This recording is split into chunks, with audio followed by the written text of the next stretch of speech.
ข้าวเจ้าใส่หอมอ่ะบัดนี้ก็ใส่หอมเลยเป็นหอมบัวหอมปอม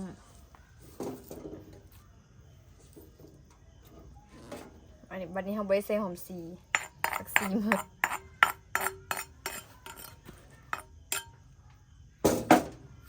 ปูนเอา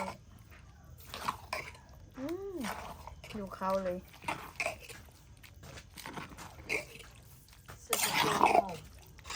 อันนี้เป็นแกงผักผักหนึ่งก็ไหมผักตุ้งตวงผักอันหนึ่งก็ผักตุ้มเตงผักตุ้มเตงอ่ะแม่หนึ่งเป็นหนึ่งสบายดีทุกคนยินดีต้อนรับเข้าสู่ช่องติ๊กสาวลาวลองซานเลยมื้อนี้เข้าครัวมาเฮ็ดของกินคือเก่าทุกคนนี่เฮ็ดอันนี้อีกละเฮ็ดอันป่นปลาแม่ว่าเฮ็ดป่นปลาอีกละเหลือครึ่งนึงแต่มื้อนั้นก็เอาหัวมันไปเฮ็ดป่นยังเหลือห่างมันก็สิเอามาเฮ็ดป่นอีกเฮ็ดป่นปลาเฮ็ดคือเก่าอะไรเนาะคือหยังบ่ออกบ่ฮู้ว่าสิกินอีหยังนะก็เลยว่าอยู่ตู้เย็นมีตัวปลาแม่เลยบอกว่าเฮ็ดป่นปลากินนะซั่นอันนี้มันตุ้มแล้วเด้อนี่อันบ่ได้ทายตอนนั้นว่าสิเห็นบ่ทายแล้วนะ เพราะว่าเฮ็ดเมนูเก่าอะนะเด้อย่าจะทายซะเนาะอันยังให้น้องสาวไปซื้อเฮ็ดว่าสิเฮ็ดแกงเฮ็ดนะแต่ว่ายังบ่เห็นมาบัดนี้แม่นเพิ่นไปมีทางไปแล้วบ่จักก็เลยว่าเฮ็ดแต่อันป่นปลานี่แหละกินให้ว่าสิเฮ็ดอันแกงเฮ็ดใส่น้ำสินะคุณไปออกตลาดแล้วยังบ่เห็นมามันไปลิ้นแล้ววะสร้างซื้อของกินนะไปเลย นี่อันนี้ก็แม่นอันหอมบัวกับหัวหอมบัวกับกระเทียมจีอันนี้เป็นจีนะเด้อเดี๋ยวมาเฮ็ดกันทุกคนโอ้มาบันนี้เสียนะส้มปลามันเต็งไรสุยังบ่เย็นปานใดเนี่ยเมื่อกี้นี่นอนอยู่กันดิบอกปลาปากมือเนาะปลาป้าก ลางลายจ้ะเห็นต้นหายได้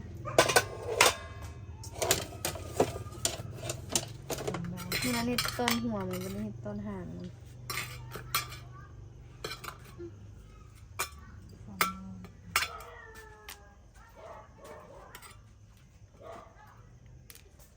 ปลาปากหรือภาษาไทยเป็นปลาตะเพียนหรอแม่นเลยเนาะพอไปเซิร์ชเบางยูเน็ตมาปลาปากแม่นปลาตะเพียนกับปลาเวียนไฟเนาะมันอยู่ในหมวดเดียวกันปลาเวียนไฟก็คือแบบคล้ายคือปลาสกางแต่ว่าคีมันทันจะแดงนะคือไฟนะเนาะปลาเวียนไฟ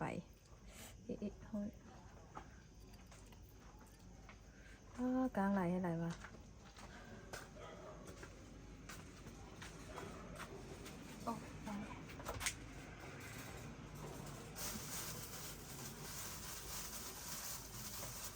ผักเต็มตู้มันเห็นเก็บนี่เสาะเก็บอุบุตผักเอง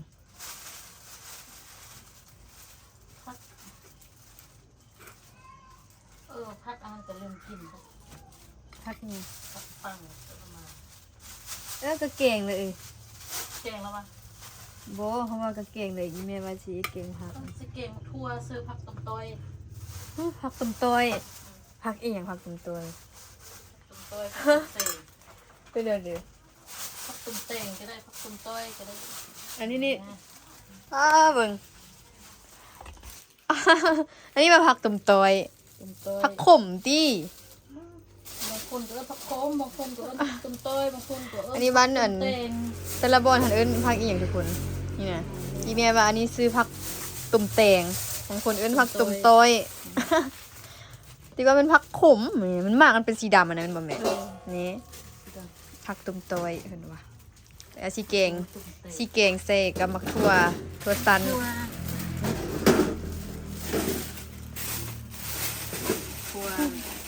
ถั่วแมว ตัวแมวมักทั่วสั้น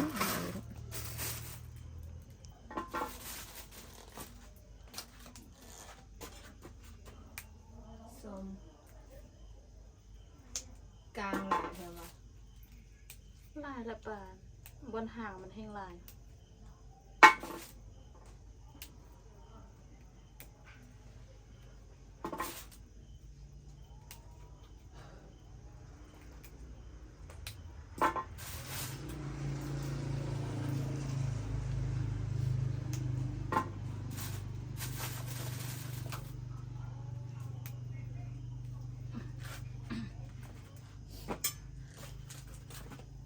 ก็เว้าอยู่ว่าแกะอันนี้เว้นไม้อยู่โดนบัดอันปดีพัดบอกเขาเอาอันนี้เลยใส่นะเฮ็ดอันลาบปลานะ ดำๆ เออ ดำๆมันเขาเผามะเขือเผาดำ เอาละส้มออกเพิ่นแล้วว่าโอ้ยสิส้มออกเหี่ยงอันนี้แหละเสียบเนาะเอาอันนี้เสื้อแด้เอาละส้มออกเบิด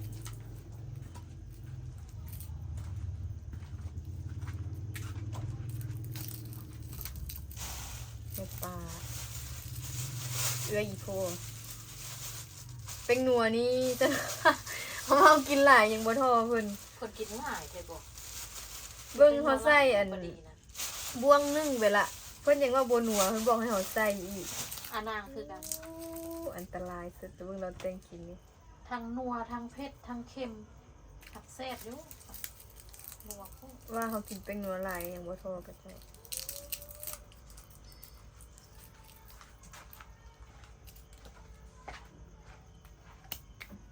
มักเผ็ดจี้แล้วก็มักเป็นแห้งจี้แล้วกันหอมบัวกระเทียมจี้สูตรเก่าสูตรเดิมใส่มะแคนพร้อมแค่ไม่นั่นเอาลงไปละลงพร้อมกับมะเผ็ดหอมขนาด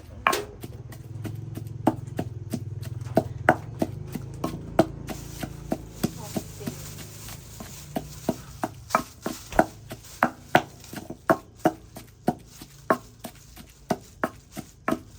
ตะกี้ซิกเข้ากับบุเป็นไปตะเกียนไปเฮียนแล้วอยู่น้ำปลาเลยเนาะอยู่น้ำพี่น้องอยู่น้ำเอื้ออยู่พออันเพื่อนละนึ่งหวดอยู่บ้านเฮาละนึ่งแต่ไห่ดีเนาะไห่นึ่งเข้าแล้วบูฮูซิกเพิ่นว้าวแฮ่แท้ว่า ซิกเข้าบ่เป็นเอ้าบ่เคยอันนึ่งเสียนนี่จากเถื่อเสียหัวจากเถื่อมันจะไห่เด้อไห่เขาบ่ได้ซิกเข้า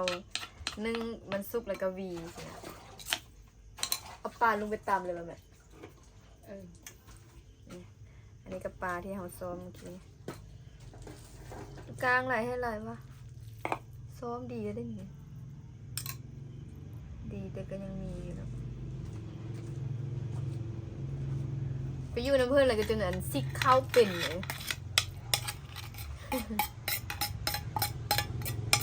กับแต่งกินเพื่อนน่ะมักใส่อันหอมหลายๆหอมนี่ละโคตรหลายเลยแหละหอมแต่กระแซบได้ละอันก็เลยว่ามักหอมเลยตะกี้กับบุคคลมักปันใดเลยไปอยู่น้ำเพื่อนดิได้เฮ็ดได้แต่งกินเนี่ย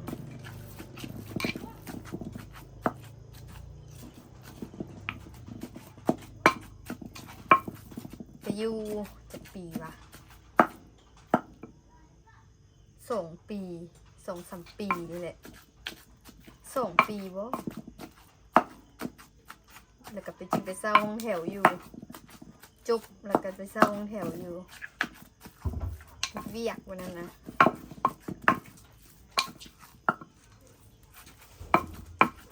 ใส่น้ำปลาแดกเนี่ย เดี๋ยวจะมองเอาจานคนเอา ลืมบอก ลืมตำมะเขือพูด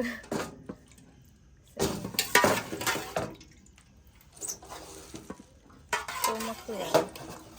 เปิดน้ำปลา เด็กมาแล้วเห็นแต่ว่ามันอันสุกแล้วมันเละแล้วมันตามตัวนึงกันเละแล้ว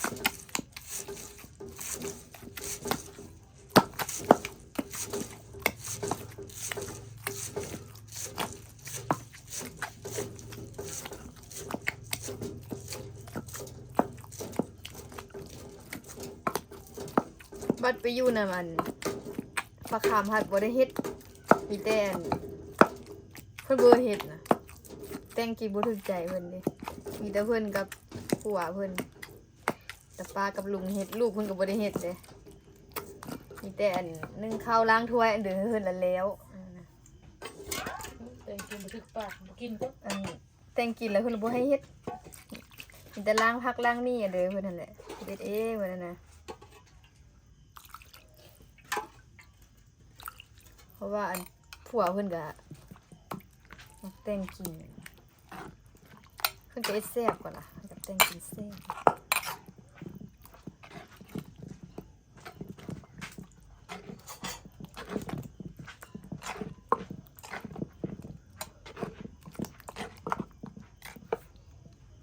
เบิดแล้วจังได๋เนาะใส่อีกนิดนึงกันเพื่ออันข้าวเจ้าใส่หอมอ่ะบัดนี้ก็ใส่หอมเลยเป็นหอมบัวหอมปอม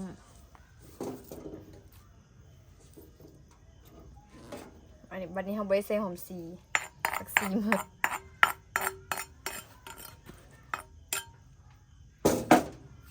คูณเอาดูเข้าเลย เสื้อสีหอม ใส่ข้าวคั่วอีก ผู้มักก็ซื้อข้าว ก็แซ่บอยู่อ่ะอุ้ยอุ้ยอุ้ย เอาซื้ออีกไม่นำ ใช่ป่ะกินกับข้าวเหนียวพอดีเนาะกินกับข้าวเจ้าเย็นน้ำเอาอะไรเนี่ยมันเป็นอกลูกอยู่ ไข่ป่าวะ มะเขือดิเกลียดมะเขือปานมีไข่ตรงนี้เนาะชิมมันก็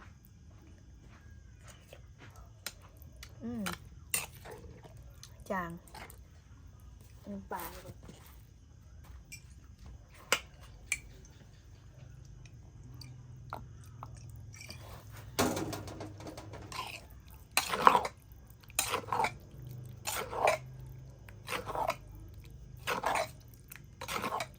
โอเคแล้วละทุกคนตักใส่ถ้วยเลยไปเลยได้ตรงถ้วยแบบไหน ใส่ก็ซื้อต้มถ้วยใส่เดียว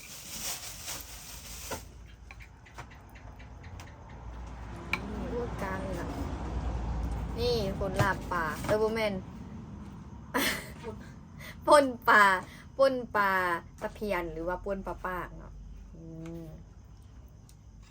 อันนี้เป็นแกงผักผักอันเดียวกันไหมผักตุ้มตวง เต้ง ผักอันเดียวก็ ผักตุ้มเต้ง ผักตุ้มเตงแม่นหนึ่งเป็นหนึ่ง แล้วผักขมอันนึงว่าผักขม ผักตุ้มตวงผักตุ้มเตงอันใส่หมักถั่วว่าทันท่ายใส่อีแม่แกงอยู่นอกอันนี้นะนี่เลี้ยวเราจะพูดว่าโดนสนอได้2 ถ้วยดิอันนี้อีกถ้วยหนึ่งได้ซ้ำกันเลยโอ้ยอย่าหดความเอียงไรไปมันตอนนี้กันแล้วเวลาเนาะของกิน มีแกงผักตุ้มแตงผักเอียงกันซื้อแปลกๆเนาะติดรอยเป็นผักขมคือว่าอย่างนี้เนาะว่าผักขมได้แล้วก็เป็นป่นปลานี่เนาะเป็นอาหารแหล่งของมื้อนี้ไปเดี๋ยวเราไปกินข้าวกันเลย ส้มเฮงแท้ บึงมันคือว่าอันนั้นล่ะ ๆส้มเฮงเลย ส้มผักอันไปเอาอยู่ส่วนแม่จันมาเหมือนกันผักกาดอันเดียววะ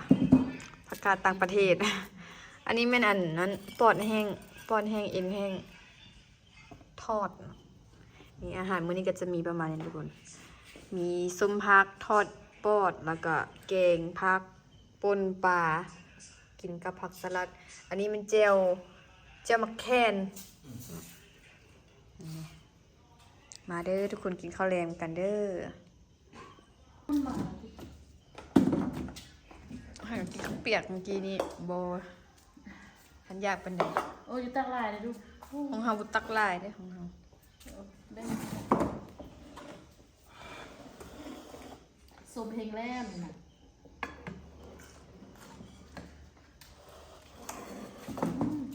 ครัวสกายดู นี่มันเผ็ดเลยโอ้ลายทั้งหมด เพราะว่าจะมันกินเบิดน่ะ หั่นข้าวเปียกเมื่อกี้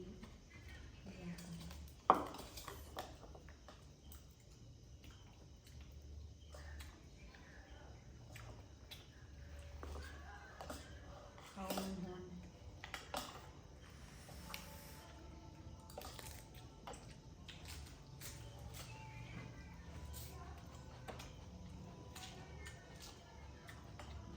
มาถึงมื้อนั้นคุณ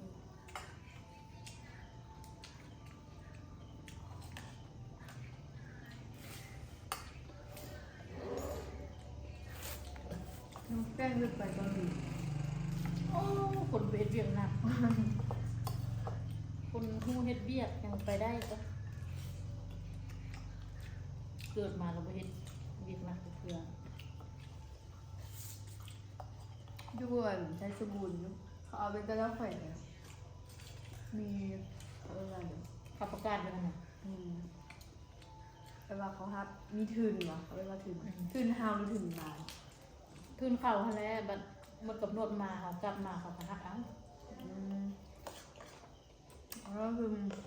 เวลาแขวนไปให้ทำงานอยู่เกาหลีทำเรือนลูกเรือน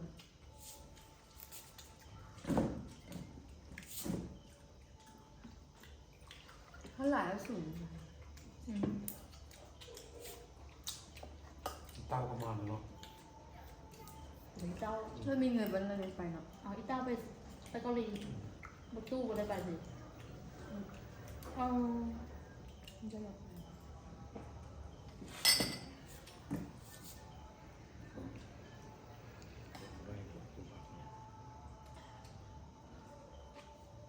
กินมื้อนะพอดีมื้อบ่าย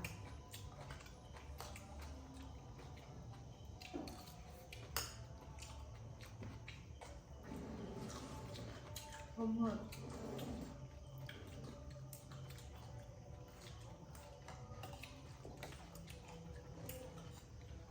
เอาอีอันปอกอีตะปอกอีปอกดูไปแล้วปอกไม่มี เปาะ ปอกว่ะ เพื่อไปวันที่19 ไปแล้วอ่ะ มาแล้วสิ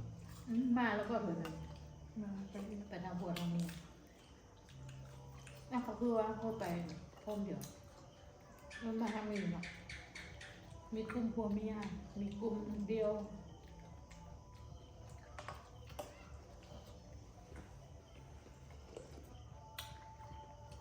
อีนกตัวสาวค่ะ เรื่อง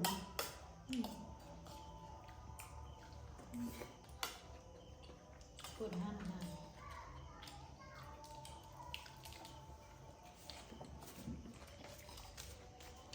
เอาลาไปก่อนเด้อทุกคนบ๊ายบาย